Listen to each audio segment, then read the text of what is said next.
Don't think you have the stomach to invest in the stock market? Well, bond investing could be a great alternative for you. Bond investing is essentially where you're lending out money to a company or to a government in exchange for them to agree to pay you an interest rate throughout the life of the bond, which could be 6 months, 1 year, 10 years, whatever it is. And then whenever that bond matures or reaches that expiration, then they're going to pay you back your entire principal on top of all those interest payments they've been making to you. So in essence, instead of you taking a loan from the bank, you're acting as the bank.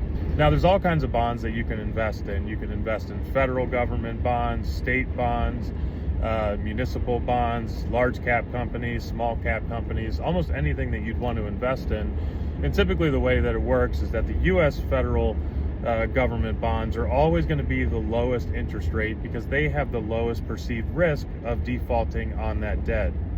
And then for anything that's considered more risky, either lower government bonds or large cap companies or riskier companies that you're investing in, they're going to have to pay a higher and higher interest rate in order to attract investors for taking on that higher perceived risk. And then one additional benefit of bond investing is that if you're investing in a publicly traded company and you owned a stock and the company goes bankrupt, you're wiped out completely and you don't get any of your money back.